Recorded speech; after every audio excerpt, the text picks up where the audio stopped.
कर दिस दिन मौत की सहजादी आएगी. बंद झालं रे माई.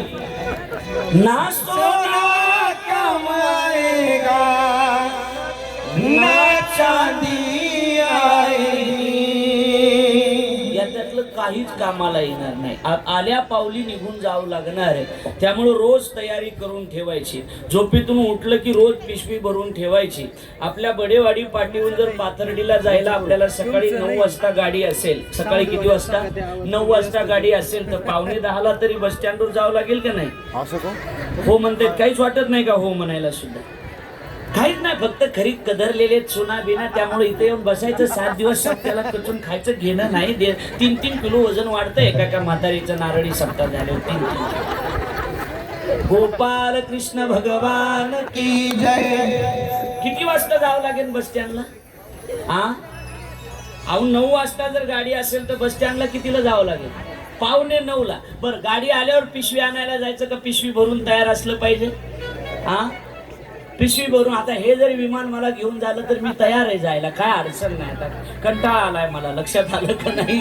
इकडं तुमचा कंटाळा आलाय तुमचा. बघा, लक्ष द्या माझ्याकडे इकडे. याचा अर्थ एक विनोद सोडून द्या. आपल्याला जर गॅरंटी आहे 9 वाजता गाडी आहे तर 8:45ला बस स्टँडला जावं लागेल आणि पिशवी घेऊन जावं लागेल. यमाची गाडी कधी येणार आहे हे जर आपल्याला माहीतच नसेल तर रोज उठल्या उठल्या आपण पिशवी भरून ठेवली पाहिजे. तुम्ही म्हणाल कशाची पिशवी? ऐका गड्या, पिशवी कशाची? पिशवी भरून ठेवायची ती म्हणजे पुण्याईची. कशाची? पुण्याईची. कथा ऐकून, कीर्तन ऐकून, पुण्य कमवून ही पिशवी आपण भरून ठेवायची. एकदा का गच्च पिशवी भरली की लगेच आपल्याला कधीही गाडी आली तरी काही हरकत नाही, आपण जाऊ शकतो. दादा लक्षात ठेवा, राजा परीक्षितनं विचार केला, आता जर आपल्याला 7 दिवसामध्ये मरण येणार असेल तर आपल्याला त्या ठिकाणी आता तयारी करणं ही गोष्ट गरजेची. वाट बघत बसला एखादा कोणीतरी साधू येईल आणि त्या साधूजवळ माझ्या मनातली खदखद मला व्यक्त करता येईल. तेवढ्यामध्ये शुकाचार्य महाराजांचं त्या ठिकाणी आगमन होतंय. शुकाचार्य महाराजांचं राजा परीक्षित दर्शन घेतोय आणि शुकाचार्याचं दर्शन घेऊन भित्रा झालेला घाबरलेला राजा परीक्षितीला शुकदेवानी विचारायला सुरुवात केली की राजा घाबरलास का? कशासाठी घाबरलास? घाबरलास का म्हटल्याच्या नंतर सांगितलं की महाराज, बरोबर 7व्या दिवशी तक्षक सर्पदंशानं माझा मृत्यू होणार आहे. तक्षक सर्पदंशानं माझा मृत्यू होणार आहे असं म्हटल्याच्या नंतर त्या ठिकाणी राजा परीक्षित घाबरलेला आहे. शुकदेव सांगतात, राजा घाबरू नकोस, राजा घाबरू नकोस. महाराज, मला याच्यातून बाहेर तुम्हीच काढू शकता. काहीतरी मार्ग काढा. 7 दिवसामध्ये माझा उद्धार होईल का महाराज? शुकदेवानी राजा परीक्षितीच्या समाधानासाठी कथा सांगितली. म्हणले, राजा तू 7 दिवसाची गोष्ट सांगायला लागलास. खटवांग नावाचा राजा होऊन गेला.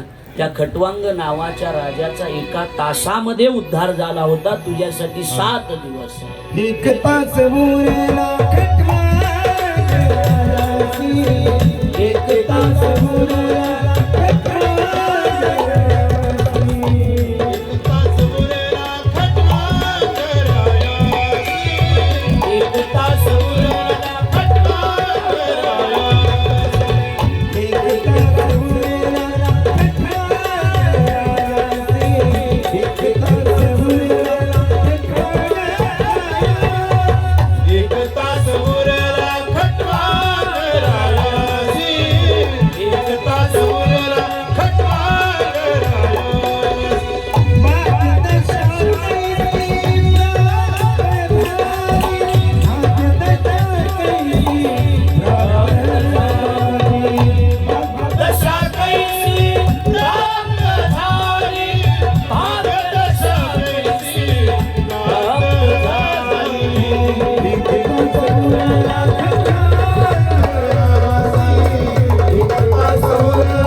खटवांगाचा उद्धार झाला होता. तुझ्याकडे अजून 7 दिवस शिल्लक आहेत. लक्ष द्या माझ्याकडे राजा, 7 दिवस शिल्लक आहे तुझा, तर उद्धार 100% होणार आहे. आणि मग राजा परीक्षितीने शुकदेवाला काही प्रश्न विचारायला सुरुवात केले. मुख्य 6 प्रश्न विचारले. त्यातला पहिला प्रश्न आहे की महाराज, माझं मरण जवळ आलंय, माझं मरण गोड करण्यासाठी मी नेमकं काय केलं पाहिजे? ऐकताय तुम्ही? लक्ष देऊन. मरण गोड करता आलं पाहिजे. मरण तर प्रत्येकाला येणारच आहे. तुम्हाला मरावं लागणार आहे, मला मरावं लागणार आहे. कधी मरावं लागणार आहे हे माहित नाही, पण मरावं लागणार आहे हे मात्र निश्चित आहे. संत महात्मे जन्माला घाबरत असतात, मरणाला घाबरत नसतात. आलंय लक्षात माझं बोलणं? आता लक्ष द्या. मरण तर येणारच आहे, पण मरण गोड करता आलं पाहिजे, असं त्या ठिकाणी प्रश्न विचारला गेला. विचारल्याच्या नंतर शुकदेवांना अतिशय आनंद वाटला आणि शुकदेव म्हणतात, राजा, हा जो तू काही प्रश्न मला विचारलास ना, हा प्रश्न तू मला विचारलेला असाच प्रश्न एके दिवशी विदुरानं मैत्रेय महामुनीला विचारला होता. विदुरानं मैत्रेय महामुनीला विचारला होता म्हणले शुकाचार्य म्हणतात, राजा परीक्षित म्हणतोय की महाराज, विदुर कोण होता? त्या विदुराची कथा काय? म्हणले विदुर हा दुर्योधनाच्या मंत्रिमंडळामध्ये महामंत्री पदावर होता. महामंत्री पदावर. कोण? विदुर. दासीपुत्र म्हणत होते त्यांना. लक्षात आलं का नाही? दासीपुत्र. पण महामंत्री पदावर परमात्म्याचं चिंतन, नामस्मरण, भजन, साधना करणारा विदुर, महात्मा विदुर. त्या विदुराचं चरित्र त्या ठिकाणी वर्णन करून सांगितलं. म्हणले महात्मा विदुर असा महात्मा होता की दुर्योधनाजवळ राहत होता. दुर्योधनाजवळ महामंत्री पदावर होता. पांडवांनी स्वर्गात, पांडव वनवासातून परत आले आणि वनवासातून परत आल्याच्या नंतर दुर्योधनाकडे गेले की दुर्योधना, आमची प्रॉपर्टी आम्हाला देऊन टाक. ऐकताय ना तुम्ही? लक्ष देऊन. एवढाच प्रसंग आहे का? आमची प्रॉपर्टी आम्हाला देऊन टाक, आमची प्रॉपर्टी देऊन टाक म्हटल्याच्या नंतर दुर्योधनानं सांगितलं, सुईच्या टोकावर जेवढी जागा बसेल तेवढी सुद्धा मी तुम्हाला देणार नाही. पांडवाला वाली कुणीच नव्हतं, पांडवांना देव वाली होता. लगेच अर्जुनानं देवाला सांगितलं, भगवान जेवत असताल द्वारकेला तर हात धुवायला हस्तिनापुराला या. भगवान आले. अर्जुना काय झालं म्हटल्याच्या नंतर सांगितलं की तुम्ही दुर्योधनाला समजून सांगा, प्रॉपर्टी देत नाही, युद्ध करायचं म्हणतो आपण घरातले. पांडव कौरव वेगळे नाहीत. पंडूचे असल्यामुळे पांडव आणि धृतराष्ट्राचे असल्यामुळे दुर्योधन कौरव असं म्हटलं जाते. नाही तर सगळे कौरवच आहेत, सगळे पांडवच आहेत, घरातलेच आहेत. एकदा काय झालं लक्ष द्या. अर्जुन ज्या वेळेला बाण देवानं अर्जुनाला सांगितलं, अर्जुना बाण लाव. ऐका, लक्ष द्या. आणि मार. सांडी हे मूर्ख पण उठी गे धनुष्य बाण, मार बरं बाण. आता लक्ष द्या. अर्जुनानं असं बघितलं आणि अर्जुनानं सांगितलं, देवा कोण आहेत माहिती का? माऊली कोण आहेत माहिती का? म्हणले कोण? अरे माझ्या घरातले, ते आपलेच आहेत. ज्यांना मार म्हणतोस ना साहेब, ज्यांना मार म्हणतोस ना ते कोण आहे? आपलेच आहेत. वाक्य नीट आहे का किशोर महाराज? ते म्हणला, ते जर आपलेच आहेत तर मग आपल्या समोर का आहे? आपल्या समोर कधीच उभे नसतात. आपले नेहमी आपल्या पाठीशी उभे असतात, हे लक्षात ठेवा. आपल्याला कधी, अरे जे रक्तावर प्रेम करत नाही ते गावावर काय प्रेम करणार आहे? सक्का भाऊ ज्यावेळी सख्या भावाच्या विरोधात उभा राहतो ना ग्रामपंचायतला, ज्यावेळेला सक्का भाऊ सख्या भावाच्या विरोधात उभा राहतो ना, प्रश्न असा पडतो की तोच देश आहे आपला ज्या देशामध्ये भरतानं गादीवर बसण्यासाठी राम 14 वर्ष वनवासाला सावत्र भाऊ गेला होता. ऐकताय ना तुम्ही? लक्ष देऊन. ही परिस्थिती आपल्याकडली. आपण फक्त कपड्यानं चांगले, विचारानं आपण अतिशय निष्ठुर माणसं आहेत. कपडे आपले चांगले तेवढे, कपड्यानं आपण भारी आहेत. बरोबर आहे का नाही? कपडे भारी आहेत. माळ एवढी आपली, दुमती करून म्हशीला हाणली तर म्हशीला टिंगुळी एवढी माळ आहे आपली. वागायला राक्षसापेक्षा बेकार वागतो. सगळ्या बहिणीला व्याजानं पैसे देतो आपण. बरोबर आहे ना?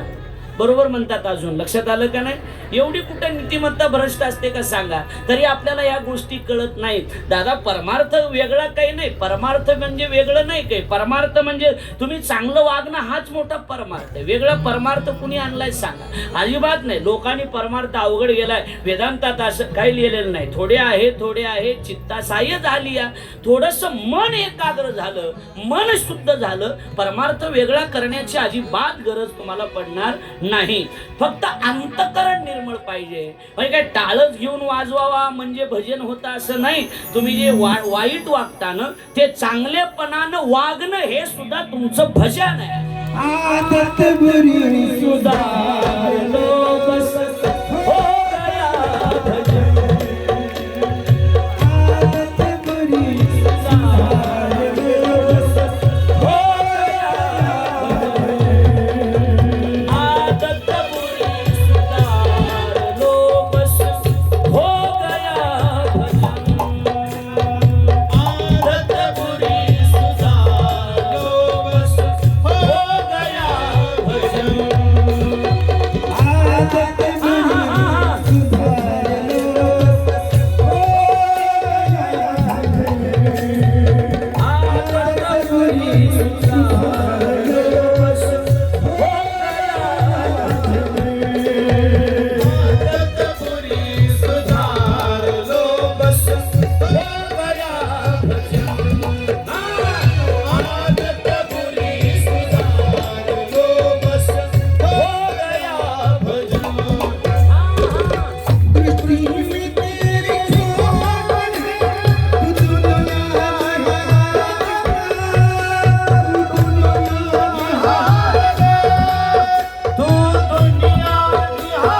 कुठल्या घाटावर भागवत चालू आहे असं वाटतं. बघा इकडे सगळं सुंदर दिसतंय. हा हा हा एक टाळी. हा हा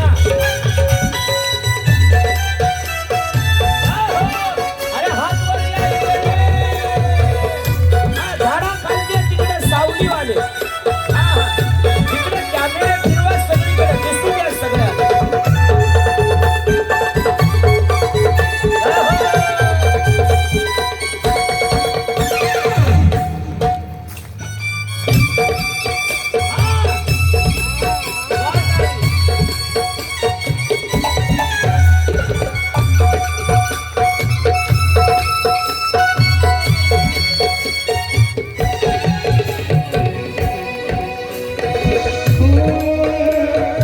दुनिया तुम्हें बुलाता है पर तुम करो क्षमा. दुनिया तुम्हें बुलाता है पर तुम करो क्षमा.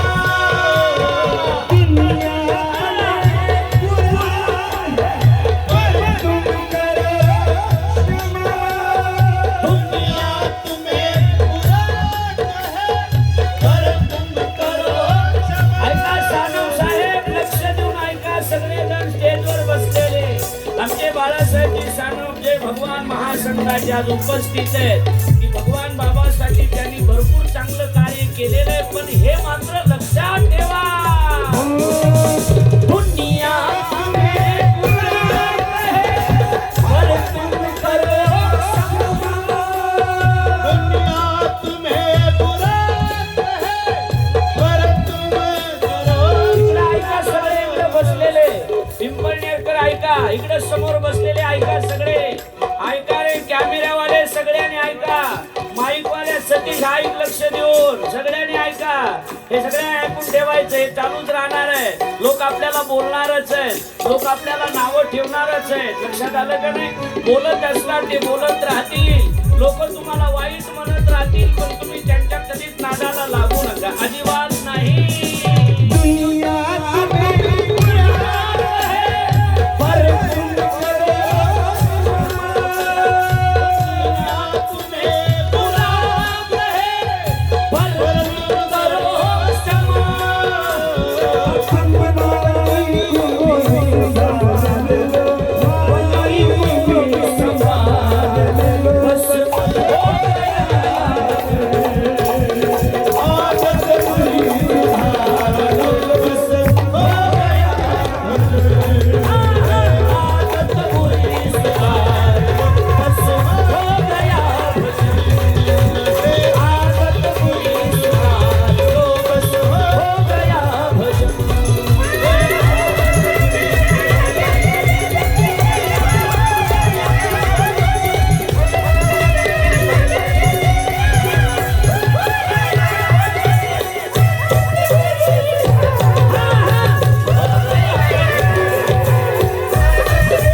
वा वा वा वा. आदत बुरी सुधार लो बस हो गया भजन. बस हो गया भजन. हो गया. आदत बुरी सुधार लो हो गया भजन. दुनिया तुम्हें बुरा कहे पर तुम करो क्षमा. आणि महत्वाचं वाणी को भी संभाल लो. एवढं सांभाळा बाकी काही गरज नाही. माझी बायको एके दिवशी मला म्हणली घर सांभाळू का जमीन सांभाळू का मुलं सांभाळू का तुम्हाला सांभाळू. मी म्हणलं तोंड सांभाळ बाकी मी सांभाळतो. वाणी को भी संभाल लो हो गया भजन. तोंड सांभाळा बाकी काही लागत नाही. गोड बोला प्रत्येकाशी. प्रत्येकाला चांगलं बोला. लक्षात आलं. भजन हेच आहे. दुर्योधन वाईट वागत होता. लक्ष द्या मला विदुर सांगायचे. वाईट वागणारा दुर्योधन होता. देवा तुम्ही जाऊन समजून सांगा त्याला. म्हणा आमच्या वाट्याची आम्हाला प्रॉपर्टी देऊन टाका. जास्त देऊ नका. फक्त आमच्या बोलून होतं आमच्या वाट्याची देऊन टाका. भगवान परमात्म्यानं निरोप पाठवला. तर थोडंसं लक्ष देणार, एवढा प्रसंग बाकी नाही. भगवान परमात्म्यानं सांगितलं मी निरोप देतो, आणि निरोप दिला की द्वारकाधीश कृष्ण परमात्मा हस्तिनापुराला दुर्योधनाच्या घरी येणार आहेत. ही बातमी ज्यावेळेला दुर्योधनाला कळाली त्यावेळेला हस्तिनापूर सजवलं गेलं, सगळे फुलं टाकले गेले, पण मनामध्ये कपट होतं हे लक्षात ठेवा. काही माणसं बस आपल्या सोबतच राहतात, पण काही माणसं आपल्या सोबत चपलासारखे राहतात, चपलासारखे आपल्याच पायात राहतात, आपल्या पायाजवळ राहतात, आणि मागून आपल्यावर शिंतोडी उडवत राहतात. हे गोष्ट लक्षात ठेवा. लक्षात आलं? तसा हा दुर्योधन होता. दुर्योधनानं हस्तिनापूर सजवलं होतं, चौकून माणसं उभे होते, आणि तेवढ्यामध्ये विदुर काका त्या ठिकाणी जातायत, आणि विदुरजी म्हणतायत की दुर्योधना, माझं मत असं आहे की पांडवांची प्रॉपर्टी पांडवांना देऊन टाक. कशासाठी? त्यांचं आपल्याला पचणार नाही, खायचं नाही. लक्ष द्या सगळेजण. म्हणले कशासाठी? त्याला सांगितलं, हे आमच्या घरच्या भाकरी खातून आम्हाला शिकवतो का? चालता हो आज पा. आणि राहिला महामंत्री पदाचा प्रश्न, तर तुला महामंत्री पदावरून सुद्धा काढून टाकतो. विदुर काकांना हात जोडले, सांगितलं की दुर्योधनजी, महामंत्री पदाचा जर विषय असेल तर मी लगेच राजीनामा देतो, मला नाही राहायचं. घरी जातायत, आणि घरी जाऊन सुलभा काकी त्या ठिकाणी विचारते की स्वामी, आज तुमचा चेहरा पडलाय. त्यावेळेला विदुर काकांनी स्मित हास्य केला, आणि काकांनी सांगितलं, सुलभा, आज देवाचं भजन करण्यासाठी मुक्त झालो. सुलभा, मोकळा झालो. काय झालं? दुर्योधनानं महामंत्री पदावरून काढून टाकलं. आता फक्त देवाचं भजन करायचं. ज्यावेळेला तुकोबरायच्या आई वडील गेले त्यावेळेला तुकोबराय बी हेच म्हटले होते, माता मेली न कळता हरली संसाराची चिंता. मोकळं झालो सुलभा. आणि सुलभा, माहितीये तुला काय स्वामी? सुलभा, हस्तिनापुराला आपण ज्याचं भजन करतो ना, ऐका लक्ष दे ना, तो कृष्ण परमात्मा येणार आहे. कृष्ण परमात्मा येणार आहे म्हणल्यावर सुलभेचे डोळे पाणावले, विदुराणीचे डोळे पाणावले, आणि विदुराणीनं सांगितलं, स्वामी येईल का आपल्या घरी? आपल्या घरी येईल का म्हटल्याच्या नंतर सांगितलं गेलं, अगं एवढा मोठा देव दुर्योधन राजा आहे, त्याच्या घरी येणार आहे, आपल्या घरी कशाला येईल ग? ऐकताय ना तुम्ही? आपल्या घरी कशाला येईल ग तो? प्रश्नही स्वतःच निर्माण करायचा आणि उत्तरही त्यांनीच द्यायचं. गरिबी मोठी वाईट असते. इथं बसलेल्या अनेक स्त्रिया असतील की डोक्याच्या केसाला लावायला तेल सुद्धा नव्हतं, एवढ्या गरिबीतून प्रपंच त्यांनी उभा केलाय. इथं बसलेल्या सगळ्या सुनांना माझी विनंती, सासू ज्या वेळेला तुम्हाला म्हणत असते नाही वाटोळ करू नको, असं करू नको, तसं करू नको, याचा उद्देश तुमचा अपमान व्हावा असा अजिबात नसतो. त्या म्हातारीनं गरिबी काय असते ही भोगलेली असते, म्हणून ती म्हातारी बोलत असते. ती म्हातारी बोलते म्हणजे विनाकारण बोलत नाही, तिने गरिबी अनुभवलेली असते. खूप वाईट असते दादा गरिबी. मी स्वतः काल मी बोललो की मी गरिबी अनुभवलेली आहे, गरिबी भोगलेली, म्हणून या गरिबीचं दुःख मला माहिती. मी खूप गरिबी भोगलेली, खूप गरिबी जीवन काढलेलं आहे. आईसाहेब आमच्या बसल्यात, आईसाहेबाला माहिती आहे, लक्ष्मण महाराज आहे तिरके, त्यांना माहिती आहे आमच्या गावाकडली माणसं असते. गरिबी काय असते हे तुम्ही मला विचारा, मी सांगतो गरिबी काय असते ते. तुम्हाला काय कळणार गरिबीचं? ज्यानं गरिबी कधी अनुभवलीच नाही ना, त्याला गरिबीचं दुःख कधीच कळणार. आळंदीत राहत असताना गावाकडली गाडी आली, MS-23 ची जरी गाडी दिसली ना तर त्या गाडीच्या भोवती गिरक्या मारायचो. का? आमच्या गावाकडली गाडी आहे, कुणीतरी 100-50 रुपये देईल. नाही, नातेवाईक मी दिसल्याबरोबर रस्ता बदलून जातो. त्या साहेब रस्ता बदलून जातो, ते वस्तुस्थिती माऊली, वस्तुस्थिती. नातेवाईक मी दिसलो की रस्ता बदलून जायचे. का ताई माहिती? का माहिती? 100-50 रुपये याच्या हातात द्यावं लागतील ना, म्हणून. पण मी फार वाईट माणूस आहे, तुम्हाला खरंच सांगतो. तेव्हा मला बघितलं की ते रस्ता बदलून जात होते. आता मी त्यांना बघितलं की काच वर घेतो गाडीचा. हे लक्षात. जशाच तसं वागा, जशाच तसं. ज्यांनी आपल्याला त्रास दिलेला आहे ना त्यांना आपण त्रासच द्यायचा. ती माणसं ब्लॅक लिस्ट मध्ये टाकून द्यायची कायमस्वरूपी, अजिबात नाही. कारण सहन करायचं तोपर्यंत करायचं, सहन तर केलंच पाहिजे ना, बरोबर आहे की नाही? सहन तर केलंच पाहिजे, पण सहन करण्याला सुद्धा काही अंत असतो, ही गोष्ट लक्षात ठेवा. असू द्या, बोलणारे बोलत राहतील, करणारे करत राहतील, आपण आपलं काम प्रामाणिकपणानं करत राहायचं असतं. विदुर काकाचे डोळे पाण्यानं दबदबलेले आहेत. परमात्म्याचा रथ त्या ठिकाणी आता हस्तिनापुरात येतोय. ऐका गड्या लक्ष देऊन, हस्तिनापुरात रथ येतोय. आणि इकडे बघा, विदुर काका एका कोपऱ्यामध्ये उभे आहेत. आणि विदुरांनी म्हणते की अहो ते देव तुमच्याकडे बघल का? अगं देवानं आपल्याकडे बघू नाही तर नाही बघू, देवानं नाही बघितलं तरी काय हरकत. आपण देवाकडे तर बघणार आहोत ना, देव आपल्याकडे बघणार नाही पण आपण देवाकडे बघणार आहोत ना. इथं बसलेल्या सगळ्या लोकांना विनंती आहे, आपण या सप्ताहामध्ये आलोत, आपण काम करताना आपल्याला कुणी बघितलं हे महत्वाचंच नाही, आपण इथं कष्ट करतोय, बाबाच्या दरबारात इथं काहीतरी सेवा करतोय हे भगवान बाबांनी बघितलं बस झालं, बाकीच्यांनी बघण्याची काय गरज आहे. याच बडेवाडीतले आईसाहेब देवदास पालवे म्हणून, देवदास पालवे ही एवढी छोटी वाडी आहे, सप्ताह करायचा आहे, खर्च मोठा आहे, पण त्या देवदासरावजी पालवे बडेवाडीचेच आहेत. स्वतःची बोलेरो गाडी विकून 2 लाख रुपये या सप्ताहाला देणगी त्यांनी दिलेली हे लक्षात.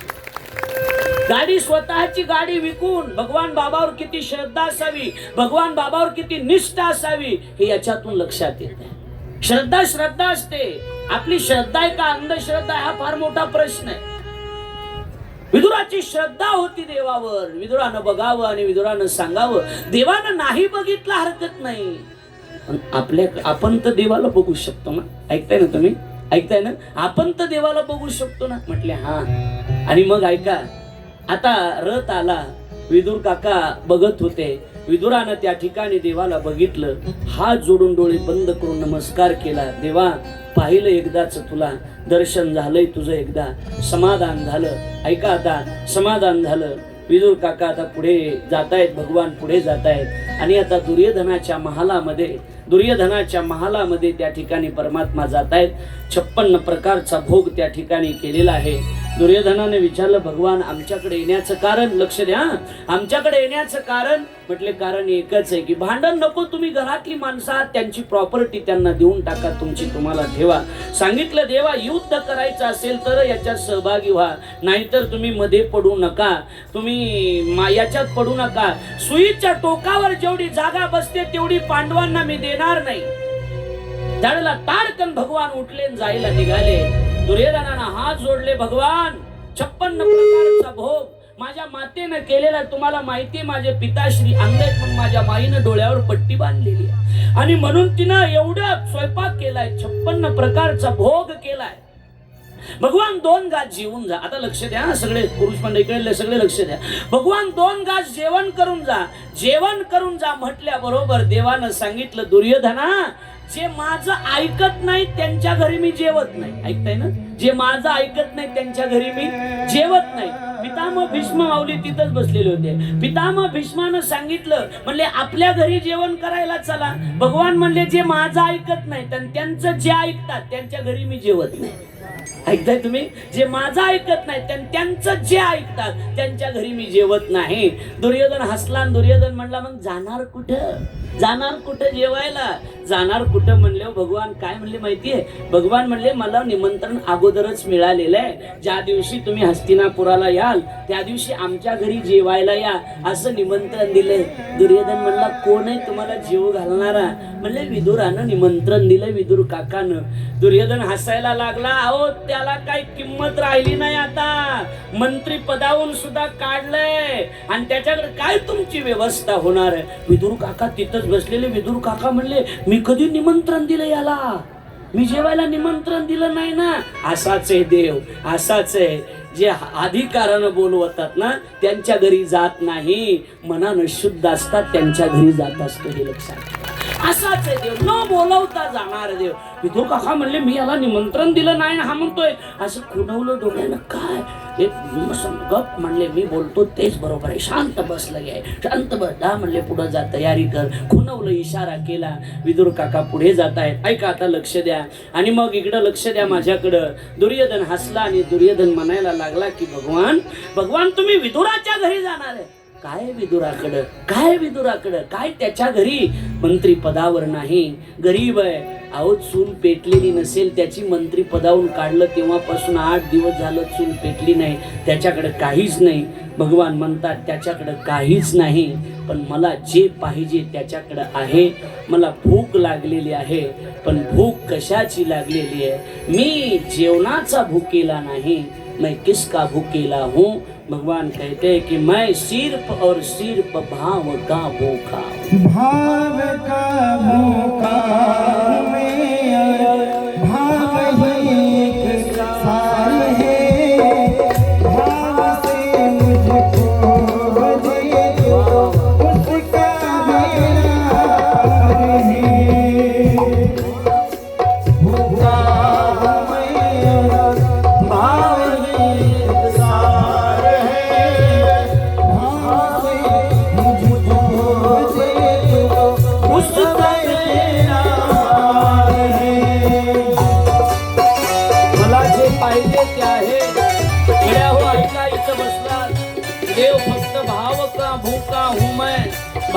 एक सार है, भाव से मुझको भजे उसका बेडा पार है. ऐका सगळे, देवाला फक्त भाव लागतो. देवाला तुमच्याकडे किती पैसे ते महत्वाचं नाही, तुमच्याकडे भाव किती हे महत्वाचं आहे. भगवान बाबा सुद्धा असे कृपाळू संत आहे की भगवान बाबा जवळ तुम्ही भावनेनं जा, बाबाच्या समाधीवर डोकं ठेवा आणि डोकं ठेवा आणि अंतकरणातलं दुःख तुम्ही बाबाच्या समोर मांडा. त्या संकटातून रस्ता काढून देण्याचं काम भगवान बाबा सुद्धा करत असतात, हे लक्षात ठेवा. कितीतरी माणसं आहे तिथं, कितीतरी माणसं आहे तिथं, बाबाकडे जातात. गुरुवारे शास्त्री बाबाकडे, बाबा नारळ द्या. बस 12 वर्ष झालं मुलबाळ नाही. बाबा म्हणतात मी नाही देणार, हे नारळ घ्या, बाबाच्या समाधीवर, भगवान बाबाच्या समाधीवर नारळ ठेवा. असंच ना, समाधीवर नारळ ठेवा आणि श्रद्धेनं घेऊन जा. अरे बाबाच्या समाधीवर नारळ ठेवल्याच्या नंतर अनेकांचे संसार सुखाचे झाले. इथं कितीतरी माणसं असे असतील की बाबांनी आम्हाला जगायला शिकवलंय. बरोबर आहे ना? आहेत का नाही सांगा? आहे तिथं लक्षात ठेवा. याचा अर्थ दादा एकच आहे की देवाला भाव लागतो. विदुर काकाच्या घरी भाव आहे. भगवान म्हणतात दुर्योधना, विदुराकडे भाव आहे आणि भावनेसाठी मी त्याच्या घरी चाललो. सब कुछ भी दे दो, मैं कुछ भी लेना नहीं. भाव से एक फूल भी दे दो तो मुझको स्वीकार है. मुझको स्वीकार है, तो मुझको स्वीकार है. भाव का पुकार है, भाव ही एक संसार है. भाव से मुझको दे दो उसका इनाम है.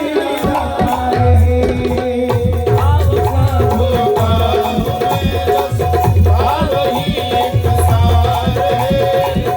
भाव से मुझको दे दो उसका बेड़ा पार है. आलं लक्षात तुमच्या? एवढंच आहे, बाकी काही नाही. भाव का भूका हूं मैं, भाव ही एक सार है. लक्ष आहे माझ्याकडे. भाव से मुझको बजे तो उसका बेड़ा पार है. भावनेनं देवाकडे जा, देव त्याला पावतो. विविध सांगतायत की मला विदुराच्या घरी जायचंय. ऐका लक्ष देऊन, विदुराच्या घरी जायचंय म्हटल्याच्या नंतर अरे त्याच्याकडे काहीच नाही, त्याच्या घरी कशाला जातात? आता लक्षात ठेवा, देवाला फक्त भाव लागतो, देवाला फक्त श्रद्धा लागते, देवाला फक्त विश्वास लागतो, बाकी काही लागत नाही. दादा काय लागतं? विश्वास महत्वाचा आहे, बाकी काय महत्वाचं आहे सांगा? प्रपंच असू दे नाही तर परमार्थ असू दे, याच्यामध्ये विश्वासच महत्वाचा आहे, विश्वासच महत्वाचा आहे. परमार्थात सुद्धा विश्वास महत्वाचा आहे, नात्यामध्ये सुद्धा विश्वास महत्वाचा आहे. गाडीतून उतरलेला माणूस पुन्हा गाडीमध्ये बसू शकतो, पण एकदा मनातून उतरलेला माणूस आयुष्यात कधीच मनात बसत नाही. ही गोष्ट लक्षात ठेवा. काही झालं तरी हरकत नाही, पण कुणाच्या मनातून कधी उतरू नका, कुणाच्या मनातून उतरू नका. थोडस जगा पण चांगलं जगा, परमार्थ थोडाच करा पण चांगला करा. जास्त दिवस जगण्यापेक्षा थोडे दिवसच जगा पण चांगलं जगा. आता ऐकताय माझं बोलणं तुम्ही? एक लक्षात ठेवा, बऱ्याच लोकांच्या गाडीवर भगवान बाबाचा फोटो असतो. भगवान बाबाचा फोटो गाडीवर लावतात आणि भगवान बाबाचा फोटो गाडीवर लावून, ती लावण्याबद्दल आमचं दुमत नाही, बाबाचा फोटो गाडीवर लावा, जय भगवान नाव गाडीवर टाका. पण या नारळी सप्ताहातून आपल्याला संदेश देतो, ज्या गाडीवर भगवान बाबाचं नाव आहे, ज्या गाडीवर भगवान बाबाचा फोटो आहे, विनंती आहे ती गाडी धाब्या पुढे थांबू देऊ नका, तो बाबाचा अपमान असेल. ही गाडी धाब्या पुढे थांबू देऊ नका अजिबात, नाही तर नाव टाकूच नका. कशाला टाकता? अजिबात अपमान करायचा नसतो, हे लक्षात ठेवा. पाप लागल्याशिवाय राहणार नाही तुम्हाला. आनंद वाटतो कधी कधी मुंबई पुण्याला गेल्याच्या नंतर त्या गाडीवर नाव असतं भगवानगड, बरोबर आहे की नाही? कष्ट करून खाणारे असतात, त्याच्यावर नाव असतं, त्यावेळेला समाधान वाटतं की तळागळापर्यंत कुठे एका सावरगाव मध्ये जन्माला आलेले, सावरगावचे मंडळी आले, सावरगावला जन्माला आलेले भगवान बाबा आज तळागळापर्यंत जाऊन पोस्ट झाले. आम्ही मागे तामिळनाडू तामिळनाडूत कथा केली आईसाहेब सेलमला, तिथं सुद्धा आपल्या गडाचे भक्त मंडळी आम्हाला भेटले. तिथं सुद्धा सेलम, तिथं काहीच मराठी कळत नव्हती, हिंदी थोडीफार कळत होती, पण तिथं सुद्धा त्या ठिकाणी गडाचे भक्त आपल्याला भेटले. देशभरात बाबाचे भक्त तुम्हाला भेटतील का? भाव का भूका हूं मैं, भाव ही एक सार है, बाकी जास्त काही लागत नाही. आणि आता त्या ठिकाणी भगवान दुर्योधनाच्या घरातून बाहेर येतात. भीष्माला सुद्धा मोजत नाहीत, भीष्माला बोलत नाहीत. आणि आता उद्धवानं विचारलं, भगवान तुमचं खरं आहे, पण आता जायचं कुठं हे तर सांगा. भगवान म्हणतात, उद्धवा जी चलो विदुरा घर जावे, उद्धवजी चलो विदुरा घर जावे, चलो विदुरा घर जावे, उद्धवजी चलो विदुरा घर जावे, उद्धवजी चलो विदुरा घर जावे. शुभ दिव्य सुदाजी के चाँद, शुभ दिव्य सुदाजी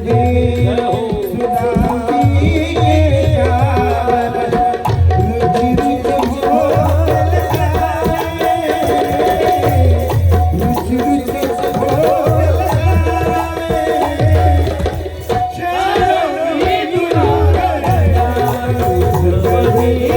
चलो विदुरा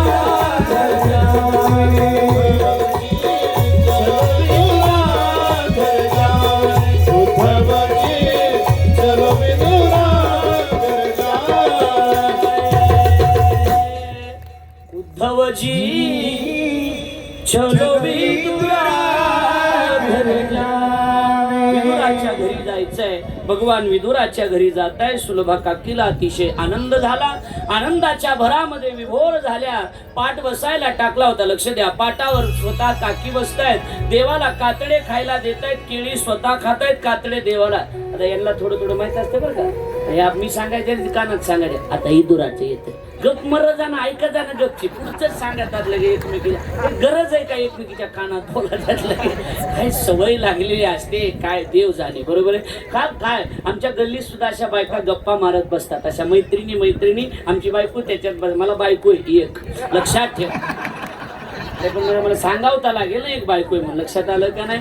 आणि लक्षात ठेवा. आणि मग ती आमची बायको त्याच्यात गप्पा मारायला जाते, गप्पा मारत बसते. आणि गप्पा मारत बसत असताना आणि मग ते हसतात मोठमोठ्याने. कुणाच तरी नाव घ्यायचं आणि हसायचं, कुणाच तरी नाव घ्यायचं आणि हसायचं. जी आली नाही तिच्याबद्दल हसायचं. एके दिवशी सगळ्याच गप्प बसल्या होत्या, कुणीच कुणाला बोलत नव्हतं. मी म्हणलं, काकू आज का गप्प? ते म्हणले, आज गल्लीतल्या सगळ्याच आल्या. ज्यांना कळलं त्यांना धन्यवाद, बाकीच्यांनी प्रसाद घेऊन जा. आता काय करता नाही कळल्यावर सांग. लक्षात आलं का नाही सांग. ह्यातले निमे गडी माणसं बायाने हाकलून आणले. चला तिथं गिळायला असतंय, आपल्याला करावं लागणार 8 दिवस. गोपाल कृष्ण भगवान की जय. या लक्षात थोड्या वेळामध्ये, अगदी थोड्या वेळामध्ये वाचून दाखवतो, सांगत नाही. सांगू कसं आता एवढ्या कमी वेळामध्ये. बरं आहे आपल्या घरचेच महाराज आहेत म्हणून बरं आहे. बरोबर आहे का नाही? हे एक चांगलं आहे, घरचेच महाराज आहेत, ही चांगली गोष्ट आहे. आपल्याला कसं ऍडजस्टमेंट करता येतं. बरोबर आहे का नाही? घर की मुर्गी ताल बराबर, काय अडचण आहे सांगा. लक्ष द्या माझ्याकडं. थोड्या वेळात सांगतो. आणि मग विदुराच्या घरी त्या ठिकाणी देवाचा पाहुणचार होतो. भावना एवढी होती की कातडे देव खात होता, केळी काकी खात होत्या. थोडस लक्ष द्या. आणि मग काका आले, काकाने बघितलं, सुलभा काय करतेस तू? मग भानावर आल्या आणि मग केळी द्यायला सुरुवात केली. देवानं वाकडं तोंड केलं. काकी म्हणल्या, का रे चव नाही का केळीला? नाही ना म्हणले, कातड्या एवढी चव नाही. कातड्याला जी चव होती ना ती चव मात्र आता याला नाही. म्हणले, कातड्याला कुठं चव असते का? कातड्याला चव नसते, पण चव त्या भावनेला असते. हे लक्षात ठेवा. तुम्ही किती भावनेनं करता हे अतिशय महत्वाचं आहे. विज्ञानानं सुद्धा जाहीर केलंय. माता भगिनी नीट ऐका. तुम्ही एक काम करा. विज्ञानानं सिद्ध केलंय की तुम्ही रामकृष्णारी म्हणत हरिपाठ म्हणत विठ्ठल विठ्ठल म्हणत तुम्ही भाकरी करा. त्या भाकरीची चव तुम्हाला वेगळी लागेल. आणि मनामध्ये विचार वेगळे असताना तुम्ही स्वयंपाक करा, त्याची चव तुम्हाला वेगळी लागेल. म्हणून स्वयंपाक स्वयंपाक करत असताना शुद्ध अंतकरणानं ज्याला स्वयंपाक म्हणतात ना, मन प्रसन्न ठेवून जर तुम्ही स्वयंपाक केला तर मन प्रसन्न केल्याच्या नंतर त्या ठिकाणी तुम्ही जर स्वयंपाक करत असाल, अंतकरण शुद्ध जर तुमचं त्या ठिकाणी असेल तर अंतकरण शुद्ध केल्याच्या नंतर स्वयंपाकाची चव वेगळी आहे. पण तुम्ही शिव्या देत देत जेव्हा स्वयंपाक होतो त्यावेळेला त्याला चव नाही. मी जेवणाला चव लागत नसली की बायकोला म्हणत असतो नक्की शिव्या देऊन केलेला एवढं मात्र खरं आहे. लक्षात आलं का नाही? त्याच्यात भावना ओतता आली पाहिजे. काय ओतता आली पाहिजे? भावना. त्याच्यात भावना ओता. आणि मग कातडे सुद्धा देवाला गोड लागत होते. केळीचे कातडे सुद्धा देवानं खाल्ले. विदुरजीला दर्शन त्या ठिकाणी एक मग त्याच्यात घटना घडली. आता लई भरपूर घटना सांगाय वेळ नाही. घटना घडली होती तेवढ्यात ये कर्ण आला होता तिथं. कर्णाचं फार सुंदर चरित्र आहे. मृत्युंजय जे वाचलं तर तुमच्या लक्षात येईल. पूर्ण कर्णच आहे साहेब त्याच्यात. कर्ण आला आणि कर्ण काय म्हणलं माहिती का? म्हणजे भगवान को मिलना है असं मध्ये जाऊन सांगा म्हणले, मला भेटायचंय त्यांना. एक जण मध्ये गेला म्हणला विदुर काका पाहुणे आलेत कोणतरी भेटायला. विदुर काका म्हणले थांबा म्हणा, त्यांना म्हणा आमच्याकडे पाहुणे आलेले, आमचे पाहुणे गेले बोलू. मग त्यानं जाऊन निरोप दिला. म्हणले विदुर काका पाहुणे आलेत. ते म्हणले त्या विदुर काकाला जाऊन सांगा तुमच्याकडे काहीच काम नाही, जे तुमच्याकडे पाहुणे आलेत ना त्यांच्याकडे काम आहे. म्हणले मग येऊ द्या. आला कर्ण, देवाचे पाय धरले. लक्ष द्या, देवाचे पाय धरले, दर्शन घेतलं देवाचं आणि म्हणले देवा चुकलं माफ करा. एक एक प्रसंग 2-2 तास चालण्यासारखा आहे, पण एका मिनिटात सांगायचा आहे. चुकलं माफ करा. म्हणले काय झालं? तुम्हाला दुर्योधनानं तुमचा अपमान केला ना. काय काय का दुर्योधन म्हणजे मग कर्णा तुला पाय धरण्याची काय गरज आहे? तुला पाय धरण्याची काय गरज आहे? आई साहेब माऊली ऐका.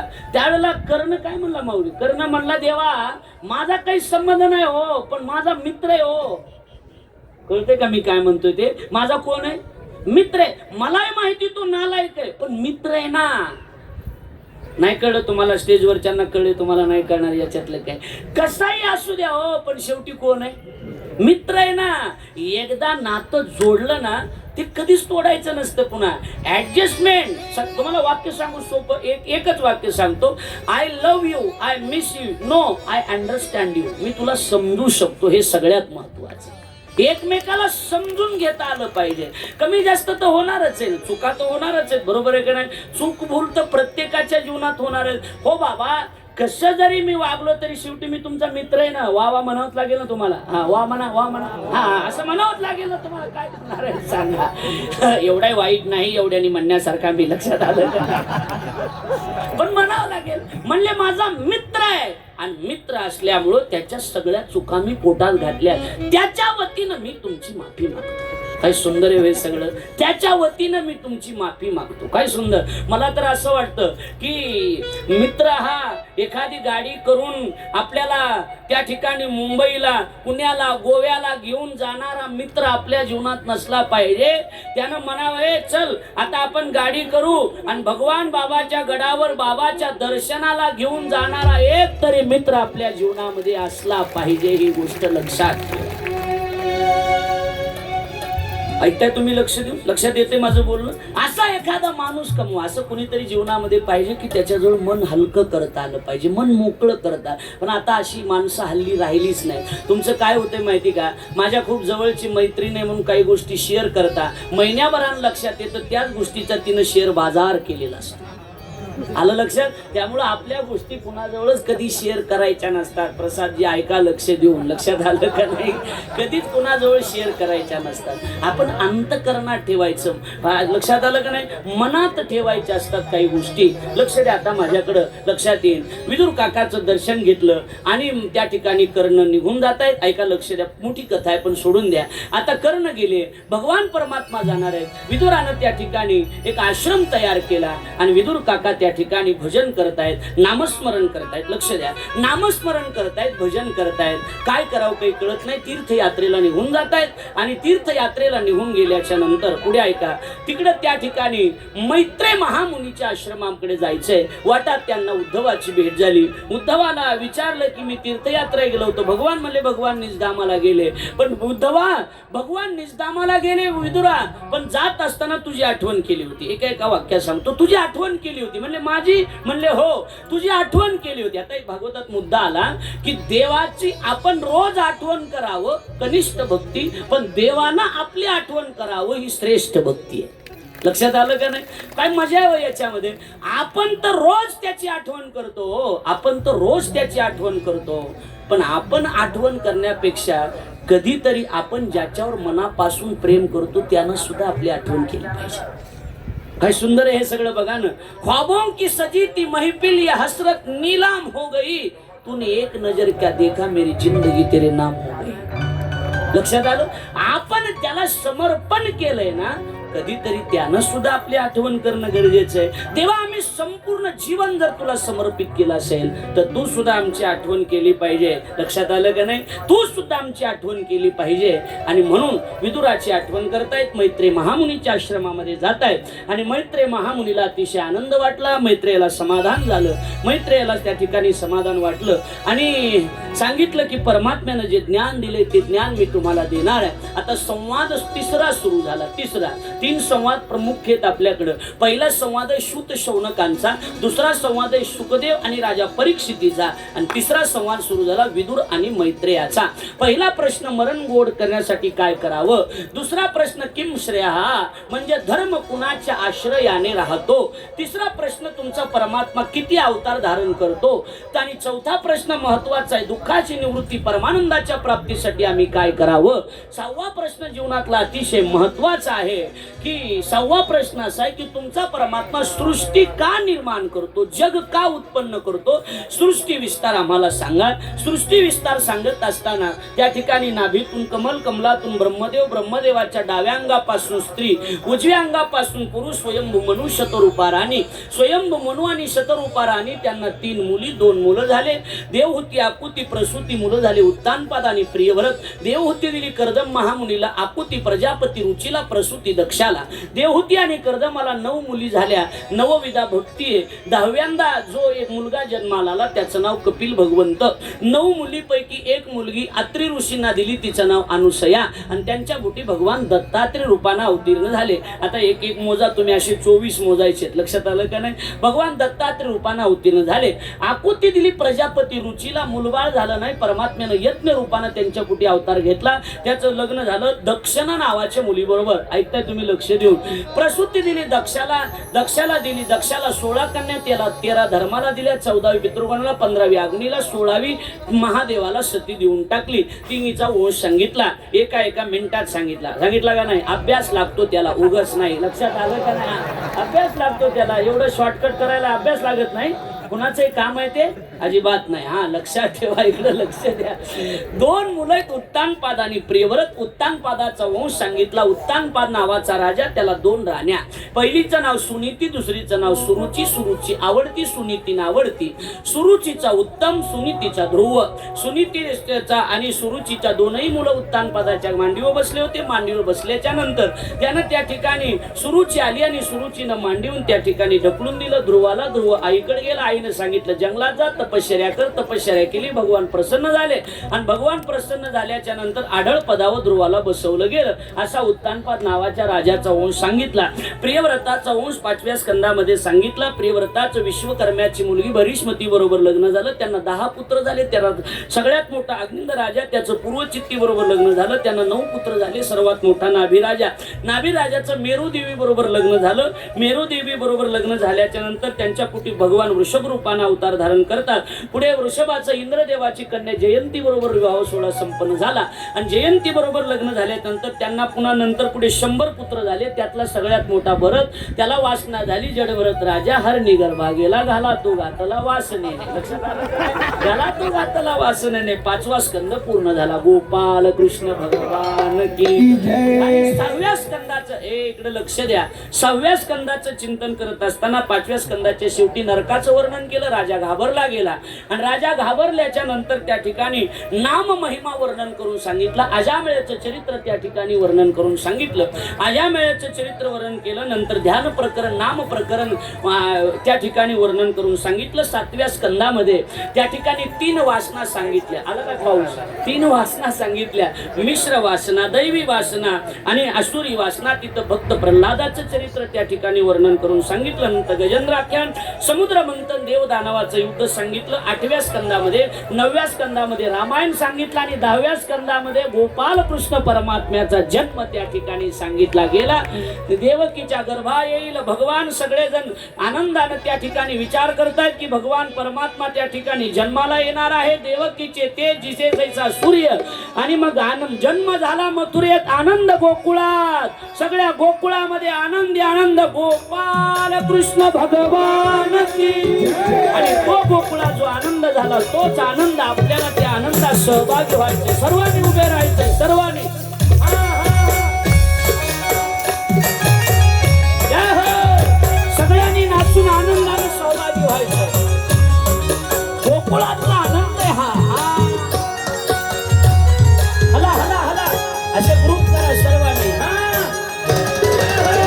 सर्वांनी नाचायचं, सर्वांनी.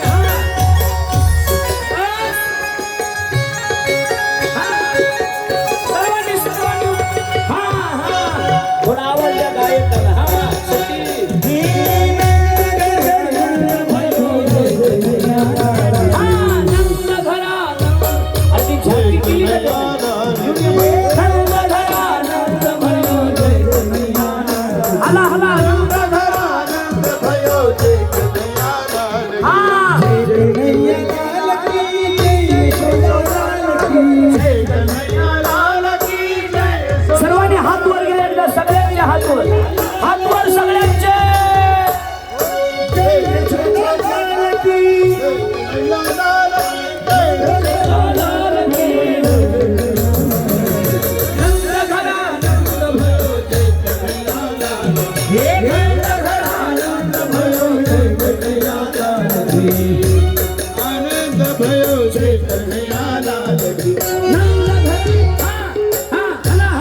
स्वामीजींचं आगमन या ठिकाणी झालेलं आहे आणि आपल्या पूज्य बाबांचं सुद्धा आगमन झाले. जोरदार टाळी वाजून स्वागत करा.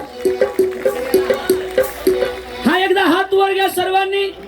भगवान बाबा की, भगवान बाबा की. आवाज येऊ द्या. भगवान बाबा की. हा सर्वांनी.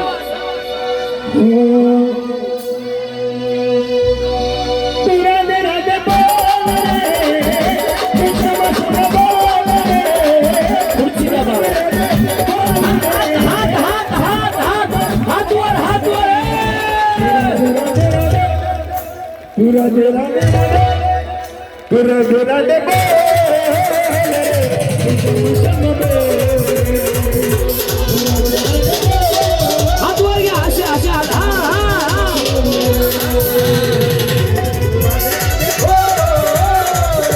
श्याम श्याम बोल रे, राधे राधे बोल रे, श्याम श्याम बोल रे.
जन्म झाले.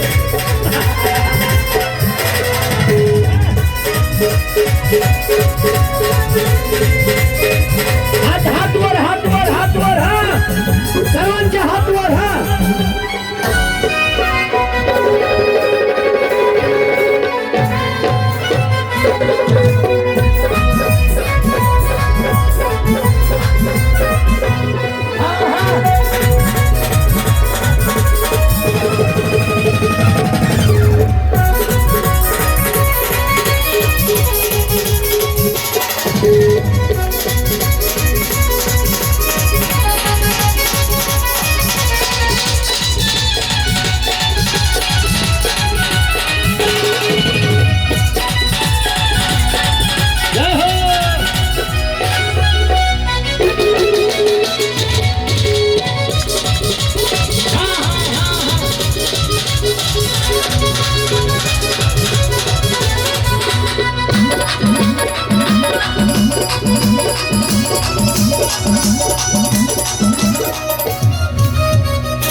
सर्वांनी एकदा घोषणा देऊया. हात वर करून सर्वांचे हात वर. माईक वर त्यांनी बोलायचं नाही. आवाज खालचा. इथून आवाज कुठपर्यंत गेला पाहिजे माहितीये? गडावर गेला पाहिजे. बाबाच्या जवळ आवाज गेला पाहिजे. एवढ्याने आवाज. हा बोला. भगवान बाबा की.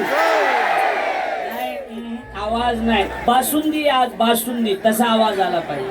हा भगवान बाबा की. माझा ऍक्सिडेंट झाल्यापासून ऐकाय नाही मोठ्याने. मला कमी दिसायला आता. चिल्लर दिसाना. नुसते नोटा दिसायला. हात वर घ्या सर्वांनी. आवाज येऊ द्या. इकडले आरडत नाही. जरा मोठ्याने. गडावर आवाज गेला पाहिजे बाबाजवळ. बोला भगवान बाबा की. भगवान बाबा की. भगवान बाबा की.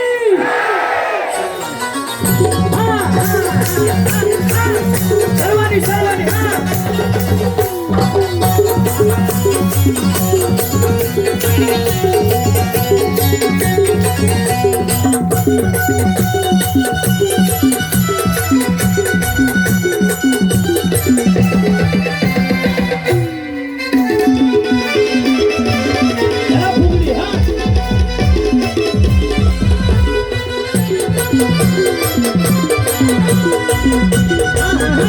हा, हा.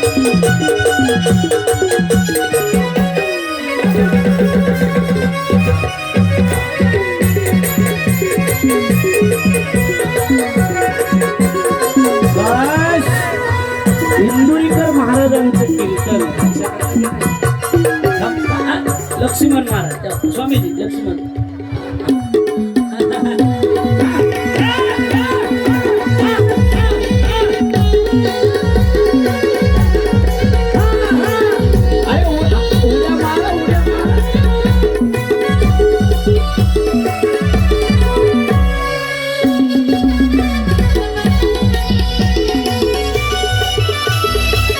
बस आता बस आरती आरती